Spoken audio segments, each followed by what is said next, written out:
Vers quel nouveau mode de vie se dirige le Japon après l'état d'urgence et le confinement volontaire? C'est ce que je vous propose de découvrir dans cette vidéo qui a pour but de faire le point mi-juin 2020 sur la situation au Japon par rapport au coronavirus.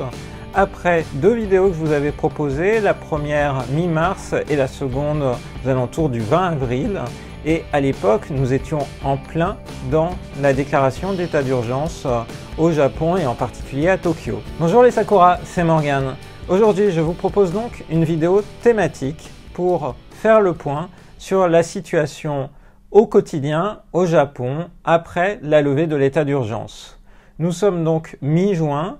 Je voulais attendre suffisamment longtemps pour vous proposer une vidéo récapitulative sur des bases solides et aussi pouvoir un petit peu se projeter dans l'avenir, notamment par rapport à des questions que beaucoup se posent eu égard au tourisme au Japon.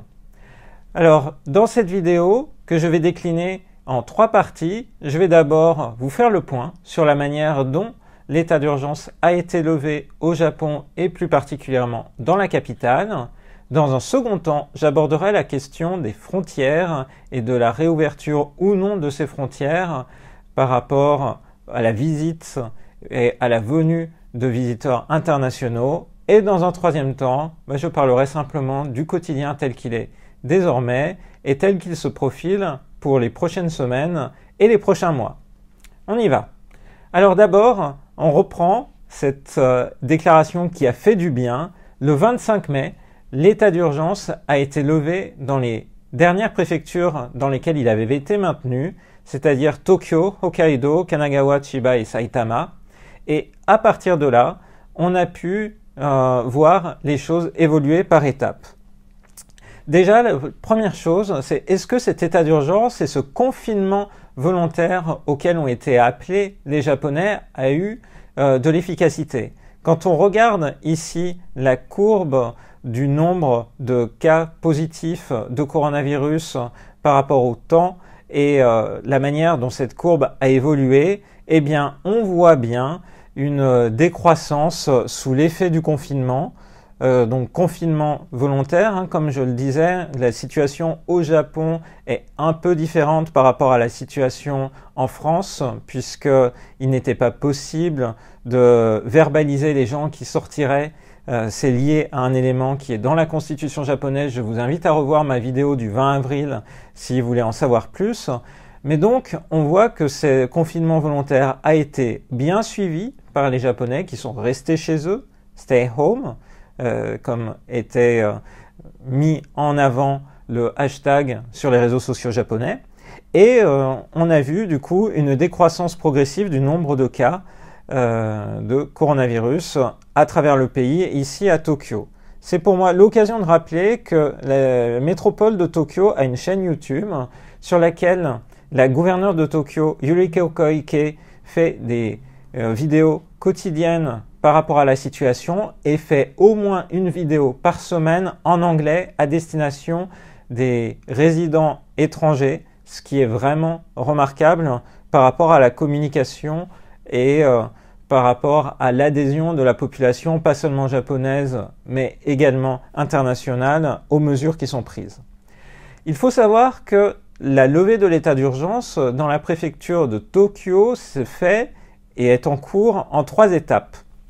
Donc, par une levée progressive des mesures de restriction, puisque la préfecture de Tokyo appelait, sous l'état d'urgence, à restreindre ses déplacements, appelait un grand nombre de boutiques, de restaurants à fermer, et progressivement, ces appels aux restrictions sont levés.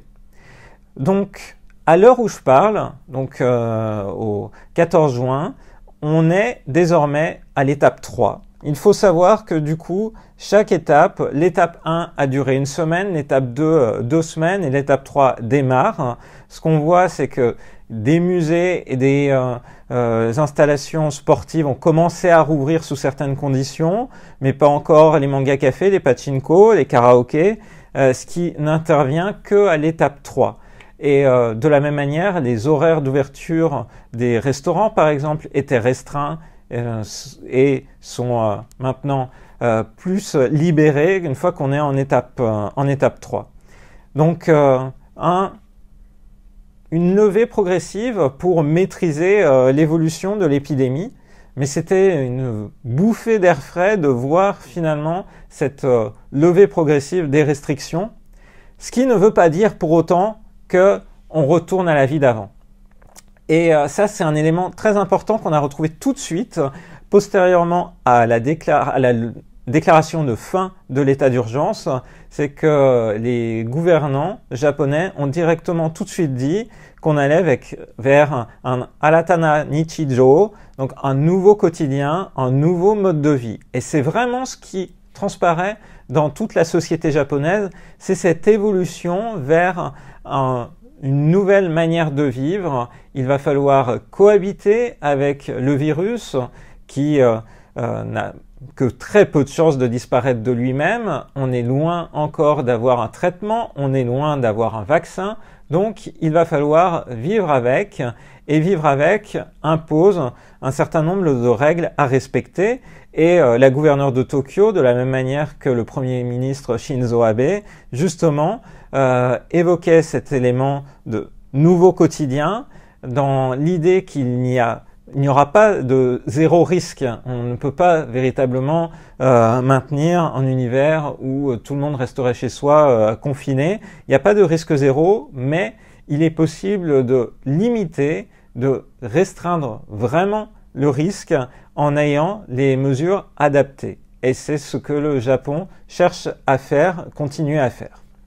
Avec la levée de l'état d'urgence, il y a eu aussi des actions positives, en tout cas pour faire du bien au cœur des Japonais et des Japonaises qui étaient fortement touchés par cette crise, et des éléments plus symboliques, mais c'était assez frappant de voir leur impact dans la capitale, surtout l'un sur lequel je voulais revenir, c'était la parade Blue Impulse.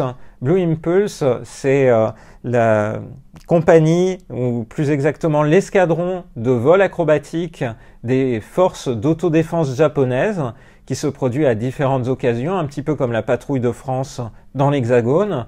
Et à l'occasion de la levée de l'état d'urgence, le 30 mai, à l'heure du déjeuner, cette patrouille acrobatique s'est produite dans le ciel de Tokyo, a rallié plusieurs des points emblématiques de la ville et surtout les hôpitaux dans lesquels des cas de coronavirus avaient été traités.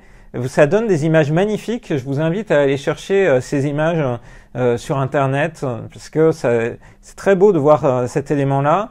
Et c'est évidemment symbolique, mais c'était assez frappant de se promener dans la rue et de voir des gens préparer, armer entre guillemets leur appareil photo pour saisir ces instants. C'était se tourner vers le ciel. Et dans l'idée de se tourner vers le ciel, il y a eu une autre action, c'est-à-dire un feu d'artifice simultané dans les différentes préfectures japonaises. Les lieux n'étaient pas communiqués pour éviter tout attroupement, mais de manière symbolique. Dans chaque préfecture, le 1er juin, à 20h, un feu d'artifice de 5 minutes a été tiré. Il n'y aura pas de grand hanabi comme les autres années durant l'été, puisque pour les mesures de restriction, les mesures de distanciation physique, c'est pas possible de maintenir ces événements. Certains de ces événements ont été annulés dès mi-mars, en fait, en anticipation. Mais c'était là l'idée de faire un élément symbolique pour marquer la fin de l'état d'urgence et l'entrée dans un nouveau mode de vie. Moi, j'ai fêté ce nouveau mode de vie en retournant à ma franchise de café préférée. Alors, pas en y restant, mais en prenant à emporter en take-out les fameux Shokokro que je partage parfois en photo, qui sont des petits croissants fourrés au chocolat, mais que j'adore. C'est mon péché mignon quand je suis au Japon, et particulièrement à Tokyo. Donc, c'était un grand plaisir de voir les franchises Saint-Marc à café, par exemple, rouvrir et pouvoir aller reprendre enfin, après plus d'1 mois et demi d'abstinence, ces fameux croissants. Ce qui était du coup très très sympathique. globalement, du coup, on a vu les boutiques rouvrir progressivement. C'est le cas, par exemple, d'Animate, cette fameuse franchise de boutiques dédiées au manga et à l'animation japonaise. Et parmi les nouvelles mesures, eh bien, le fait de porter un masque, c'est requis pour rentrer dans le magasin.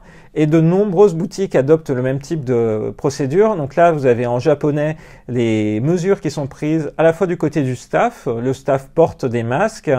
L'aération, un effort particulier est porté sur l'aération, sur le nettoyage à base d'alcool. On évite, les staffs évitent de se parler les uns les autres.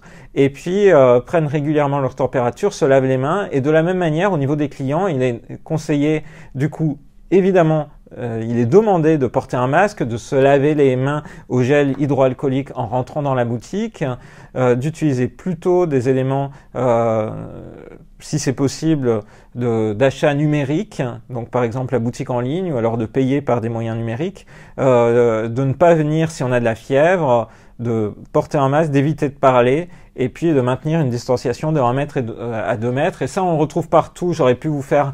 j'ai pris énormément de photos dans les différents bâtiments dans lesquels on va. À chaque fois, il y a ces éléments de distanciation qui sont rappelés. Vraiment, dans les escalators aussi, respecter cette distance. Dans les ascenseurs également. Et d'ailleurs, maintenant, on parle plutôt de physical distance, donc de distance physique plutôt que distance sociale, même si les deux termes coexistent. Et on voit par exemple ici, dans les escalators, le rappel de maintenir aussi cette distanciation physique. Et dans les gratte-ciel japonais, les ascenseurs sont évidemment un élément indispensable pour atteindre des étages élevés. Et bien même pour gérer les ascenseurs, maintenant, l'organisation est faite, on rentre d'un côté, on sort par d'autres ascenseurs, on n'a pas un mélange entre les gens qui rentrent et les gens qui sortent. Bref, il y a une organisation qui se met en place un peu partout pour maintenir et pour protéger cette distance physique. J'ai eu envie de mettre cette photo qui est amusante devant une des boutiques Sanrio, une des boutiques dédiées à la mascotte Hello Kitty et à toutes ces autres mascottes très mignonnes, typiquement japonaises. Donc ça, ici, c'est pris devant la boutique à Ueno.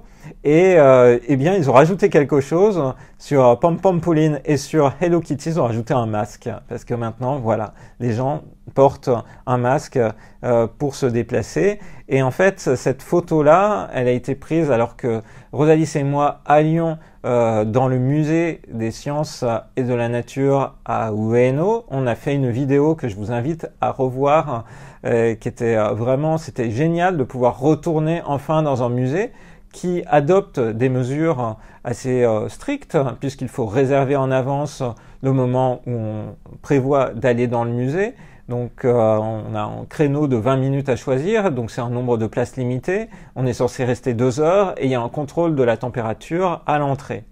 Donc les gens portent le masque, il y a une distanciation physique qui est maintenue, on doit regarder et ne pas toucher. Et puis voilà, porter un masque. Et il y a même un petit café dans ce musée et la distanciation physique entre les tables est garantie, maintenue par exemple des petites peluches qui sont là pour dire cette table elle doit pas être occupée, elle doit pas être utilisée. Et je trouvais ça sympathique, une très sympathique manière de signifier la distanciation physique et le fait de respecter ces mesures-là. Dans le même temps, du coup, beaucoup de choses rouvrent. On a vu les salles de sport, la nôtre malheureusement pas encore, mais les salles de sport aussi commencent à rouvrir. On a vu ça à la télévision, avec par exemple le port du masque, même dans les activités physiques, dans les salles. Le port du masque au moment de la chaleur, par exemple, c'est un élément qui pourrait poser problème. Il y a beaucoup de sensibilisation vis-à-vis de ce sujet-là, puisque vous pouvez risquer de manquer d'oxygène. Donc, généralement, dans les lieux confinés, fermés, qui sont les lieux à absolument éviter, où il faut avoir absolument un masque au Japon, il y a la climatisation, donc ça évite tout problème. Et en extérieur, si vous êtes vraiment à plus de 2 mètres, vous croisez pas quelqu'un, vous êtes par exemple dans un parc tranquille, là à ce moment-là, on peut envisager que vous enleviez votre masque pour pas mourir de chaud. Mais évidemment, dans le métro, par exemple, où la distanciation physique est difficile, eh bien, c'est le port du masque s'impose et on voit vraiment les Japonais porter massivement le masque, alors que du coup, la fréquentation dans les transports en commun a repris, pas encore au même niveau que les niveaux habituels, mais chaque jour à la télévision japonaise, on voit les chiffres de fréquentation comparativement aux autres années, qui sont pour l'instant inférieurs aux chiffres normaux, mais on voit de nouveau des trains qui sont bien remplis, mais tout le monde porte un masque. Tout le monde fait attention à son lavage de mains, donc voilà, là j'ai pris une photo qui avait été diffusée dans l'émission Sukkili. Et même dans les toilettes, on a la distanciation physique qui est assurée. Par exemple, ici, les pissotières de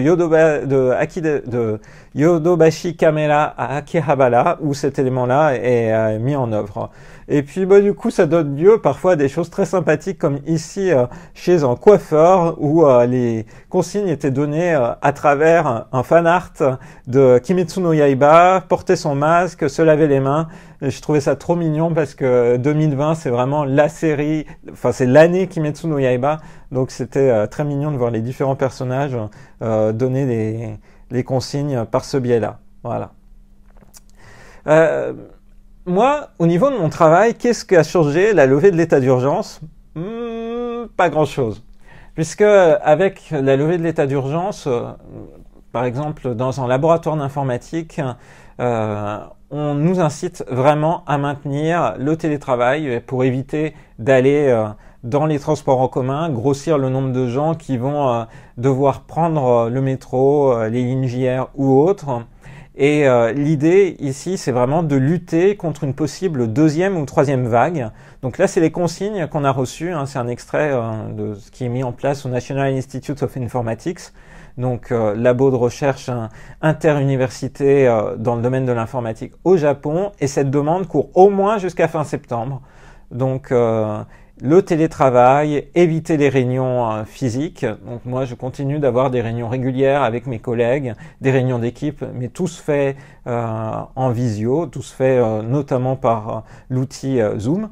Et on dit bien, le Japon se projette bien dans l'idée d'éviter une possible deuxième ou troisième vague, sachant que les appellations de vagues au Japon sont différentes. Clairement, il y a une vague qu'on a bien vue sur la graphique que je vous ai présentée avant. Parfois, en fait, la première vague est considérée comme étant les premières apparitions du virus dans le pays au moment où le virus a été importé, entre guillemets, par des visiteurs internationaux, soit par la Chine notamment.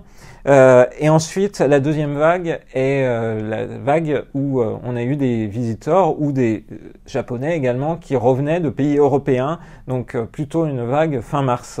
C'est pour ça qu'il y a cette différence-là qui est faite. Parfois, les Japonais parlent d'éviter maintenant même la troisième vague parce qu'ils considèrent qu'il y a eu deux vagues dans le passé.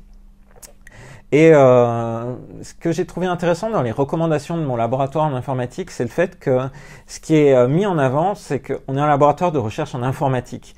Clairement, s'il y a un domaine où on devrait pouvoir montrer l'exemple dans la mise en œuvre du télétravail, c'est bien ce domaine-là.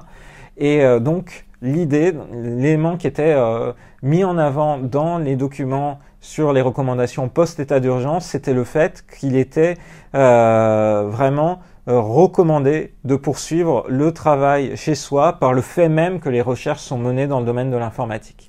Même si sous certaines conditions, on peut envisager d'aller au laboratoire, par exemple pour récupérer du matériel, mais c'est vraiment le télétravail qui est censé se poursuivre et donc qui se poursuit. Moi, je continue à travailler exactement de la même manière que durant les mois qui viennent de s'écouler.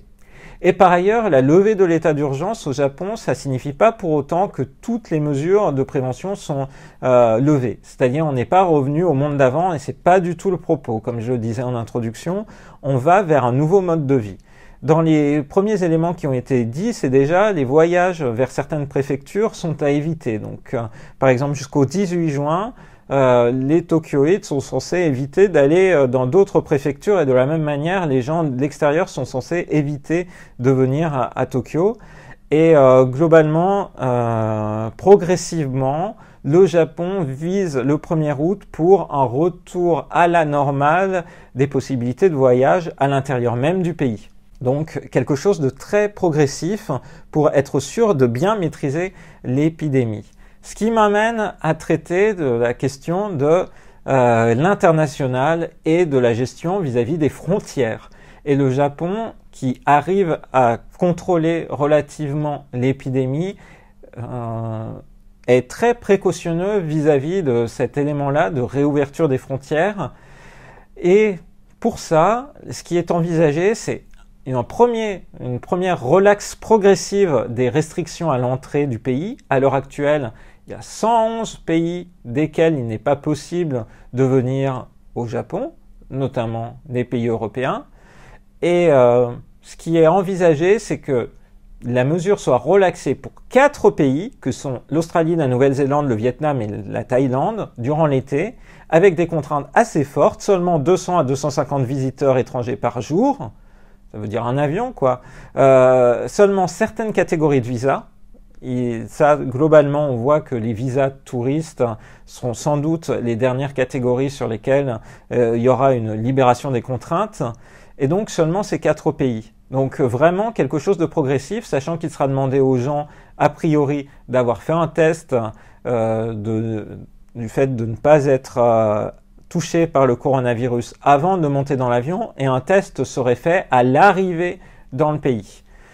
Donc c'est vraiment quelque chose de très progressif, ce qui pose aussi, ne nous voilons pas la face, des problèmes aussi parce que le Japon, du coup, si vous êtes d'une nationalité par exemple française, que vous êtes établi au Japon, résident, vous ne pouvez pas sortir du Japon pour revenir, puisque ceci n'est pas possible à l'heure actuelle, ce qui fait que des résidents du Japon, mais étrangers, qui étaient en dehors du pays au moment où l'état d'urgence a commencé à être déclaré et les frontières fermées, ne peuvent pas revenir.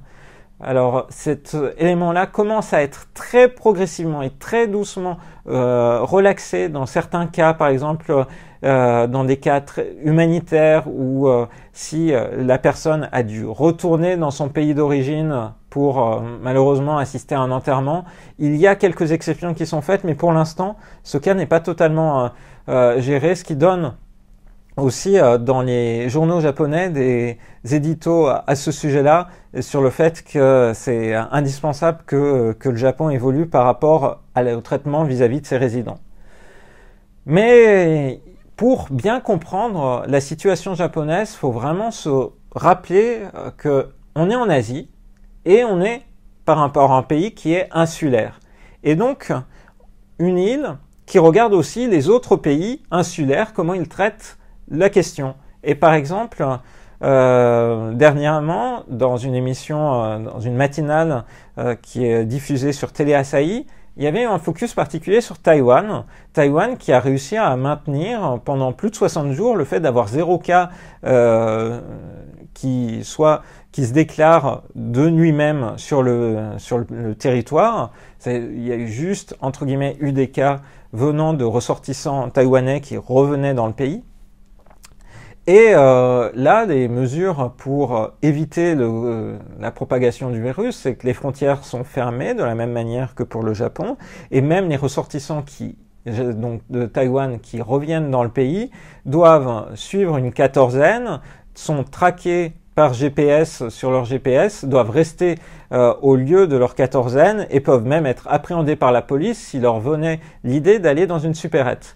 Donc, globalement, les pays qui sont asiatiques, les pays asiatiques autour du Japon adoptent eux aussi pour garantir le fait que l'épidémie ne se propage pas et ne reprenne pas, des mesures assez fortes.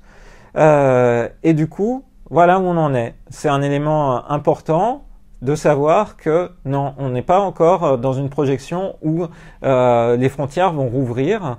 Il faudra se tenir au courant.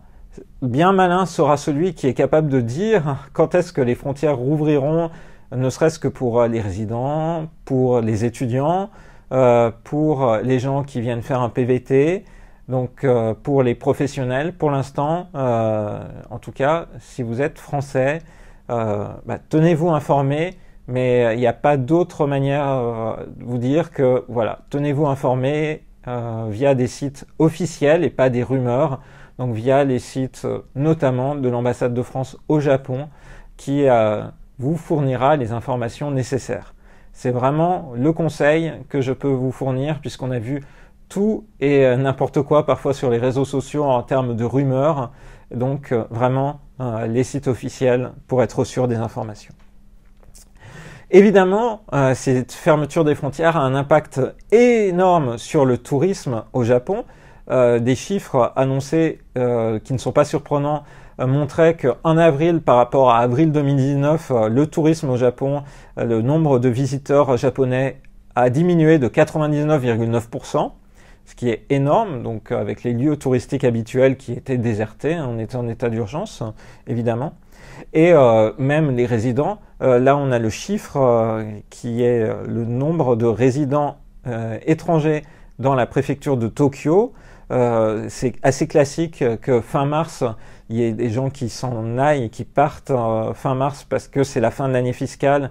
Les gens peuvent retourner dans leur pays, ont fini leurs études ou quoi que ce soit. Mais alors là, d'habitude, on voit c'est vraiment très net. Il y a eu plus de 7000 personnes donc internationales en moins dans la population de Tokyo. Donc des gens qui sont partis et à contrario, des gens qui n'ont pas pu venir vu les mesures de restriction aux frontières. Donc pour le Japon, se pose la question maintenant de son tourisme. Et récemment, là encore, là c'était sur Nippon Telebi, Tsukiri, donc une matinale, faisait le point sur la manière dont le tourisme doit se réinventer au Japon aussi, sachant que le nombre de visiteurs étrangers a baissé de 99,9%. Donc un nouveau terme apparaît, c'est le terme de microtourisme, c'est le tourisme, la redécouverte des lieux autour de chez soi, vraiment redécouvrir les pépites locales. Voilà, donc c'est l'enjeu pour le tourisme japonais, c'est vraiment d'inciter les touristes, les Japonais eux-mêmes à profiter de leur environnement, éventuellement faire du tourisme à l'intérieur même du pays. Et c'est un élément important parce que dans les mesures pour redynamiser le tourisme, là encore, dans les fausses informations, à un moment donné, certains sites ont annoncé que le Japon vous payera la moitié de vos vacances dans son pays, ce qui n'était pas vrai. Il y a une campagne Go to Travel qui vise les résidents japonais pour les encourager à faire du tourisme à l'intérieur du pays, donc c'est vraiment le tourisme national pour les personnes qui habitent dans le pays. Et l'agence nationale du Japon, l'agence japonaise du tourisme a dû clairement le dire. Donc il n'y a pas d'idée de cofinancer des séjours de touristes étrangers au Japon, et les actions de promotion du tourisme qui sont envisagées visent vraiment à revitaliser l'intérieur du pays, le tourisme à l'intérieur du pays. Petite parenthèse amusante, au Japon aussi, comme en France, on envisage de faire des films, on envisage de faire des dramas sur la vie pendant le confinement, et c'est déjà le cas. Il y a eu un remote drama qui a été tourné et qui a été diffusé début juin à la télévision japonaise. Par ailleurs, les Japonais continuent du coup de se tenir informés vraiment autour du coronavirus et d'étudier finalement la manière dont le nouveau mode de vie pourrait se passer au mieux.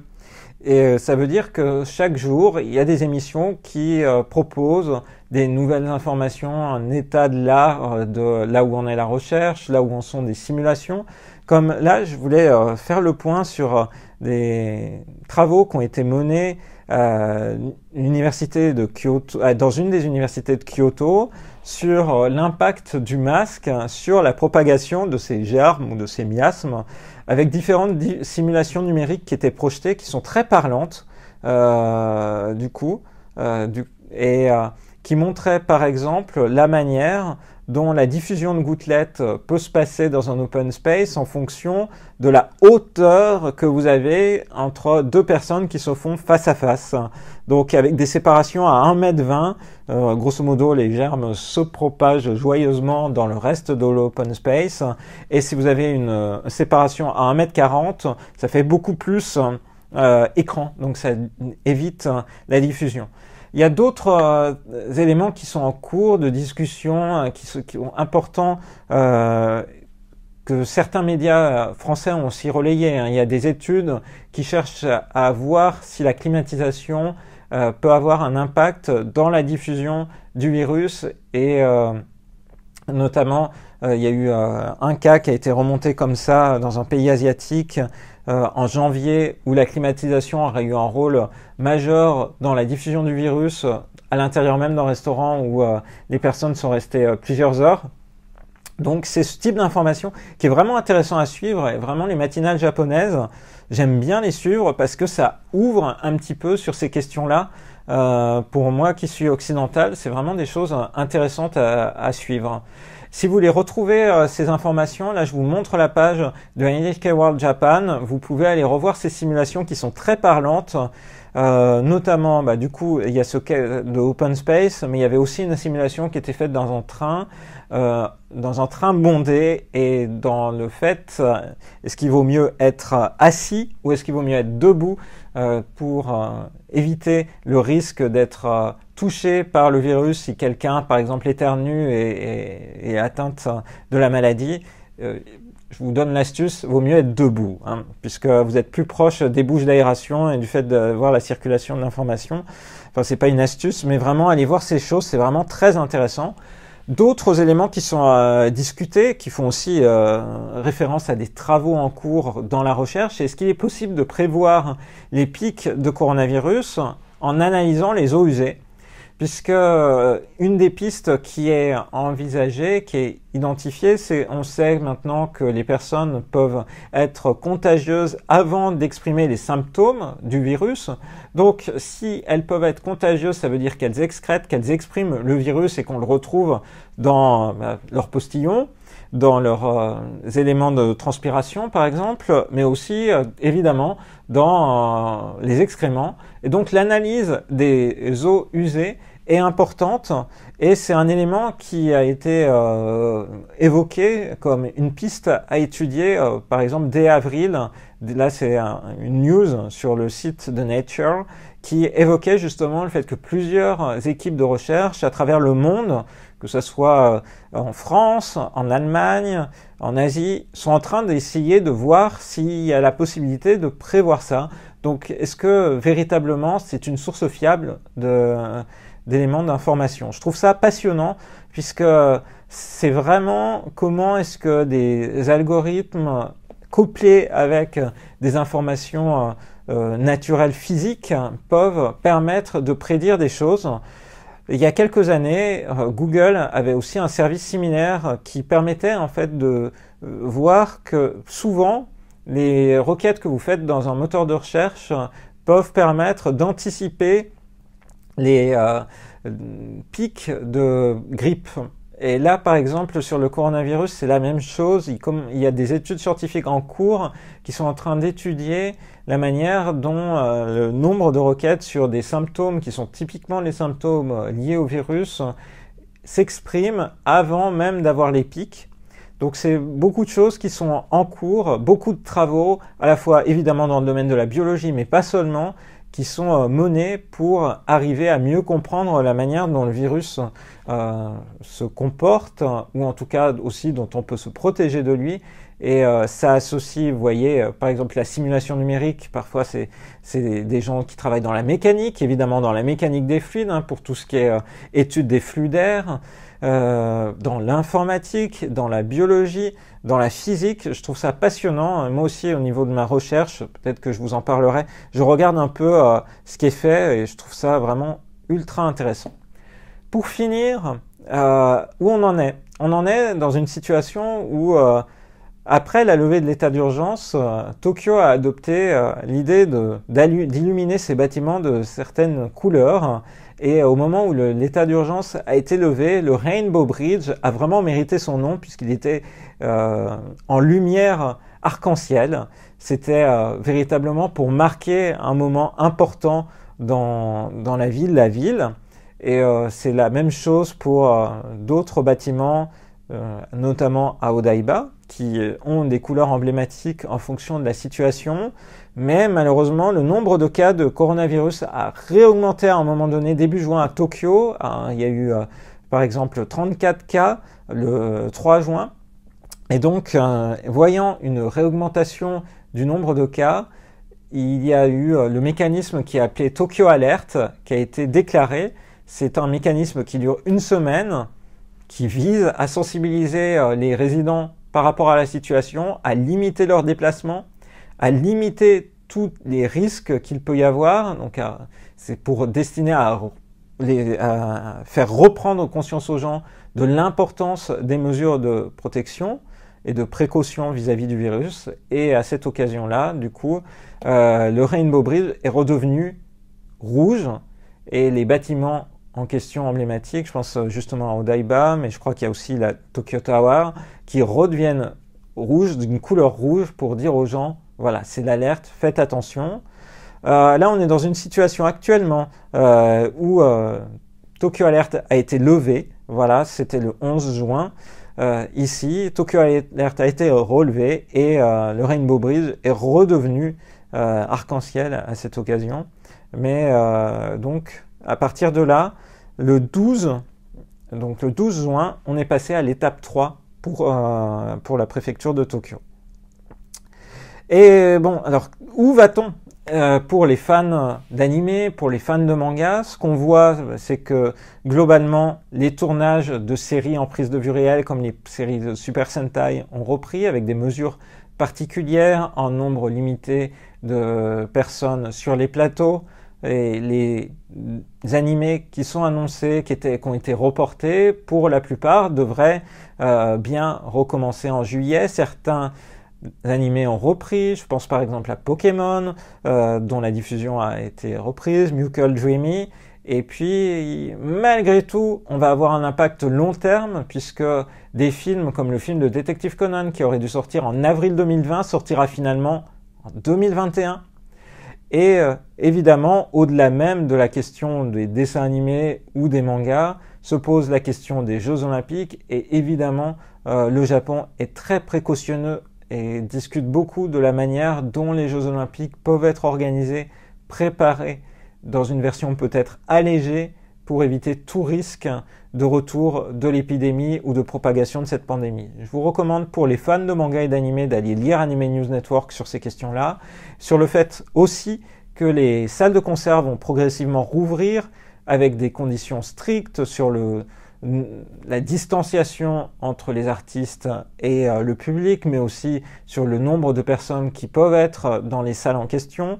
Dans un premier temps, au maximum 50% de la capacité normale des lieux de concert.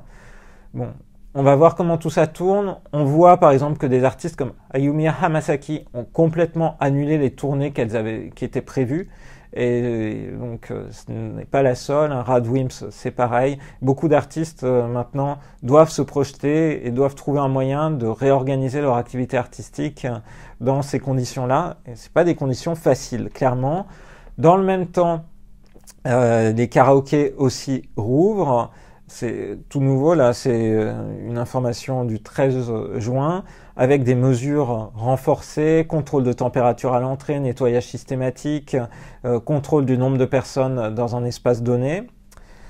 Et par ailleurs, pour pas finir sur un petit élément autour de la nature, le Japon est entré dans la saison des pluies. À Tokyo, cette saison des pluies a démarré jeudi dernier, donc ça veut dire que pendant un mois, la pluie va être plus importante. Donc on est à Tsuyu, et à Tsuyu, c'est le moment où on voit beaucoup de Ajisai, ces plantes magnifiques. Là, c'est une photo que m'a gentiment prise Rosalis, qui sont vraiment emblématiques du mois de juin au Japon.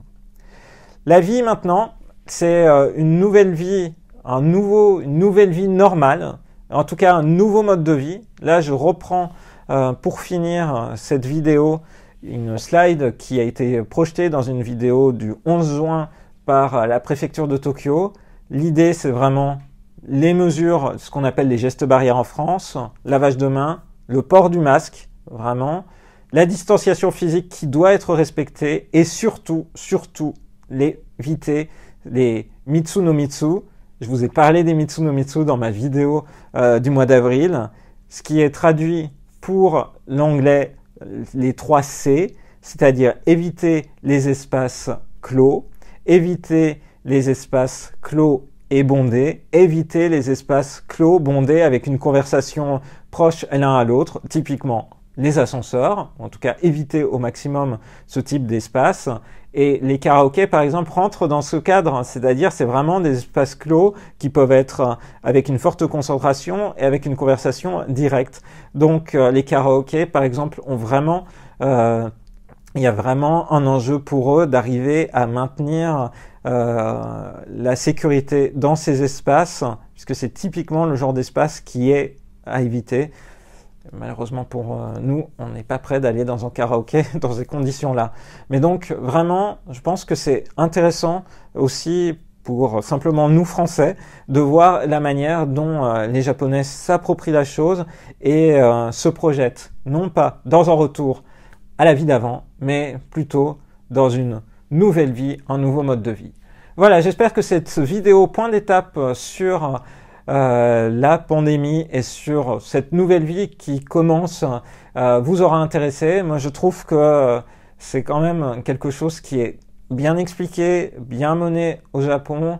Très tôt, en fait, les Mitsu no Mitsu, donc les 3 C, ont été mis en avant. C'est ce qui expliquait pourquoi, par exemple, les salles de sport ont été fermées très vite, fin février, les karaokés ont été fermés. Donc tout ça a été identifié très tôt et on voit que le Japon est parti pour faire durer ces mesures de prévention et aussi se projette, comme je le disais, le cas de mon lieu de travail est quand même emblématique, voilà, jusqu'à au moins fin septembre, mais sans doute au-delà. Les voyages à l'étranger sont évidemment même pas déconseillés, mais il est demandé de ne pas procéder à des voyages professionnels. Donc bref, tout ça est vraiment mené avec beaucoup de précautions, sachant que, évidemment, pour le Japon, il y a un enjeu majeur qui est la bonne tenue dans des conditions de cette nouvelle vie des Jeux Olympiques de 2020 en 2021. Voilà, j'espère que cette vidéo vous a plu. Je vous donne rendez-vous à très bientôt dans une prochaine vidéo sur la chaîne de Rosalis. Et pour bien commencer cette nouvelle vie, je ne peux que vous recommander de lire son livre Le voyage de Hana Stories qui vient de sortir. C'est vraiment un petit bonheur. Moi, ça me remplit de joie d'avoir pu lire cet ouvrage avec une couverture vraiment super adaptée au mois de juin parce que vous avez vraiment l'ambiance des fleurs de juin dans son livre. C'est un pur bonheur. Voilà, à bientôt, bye bye.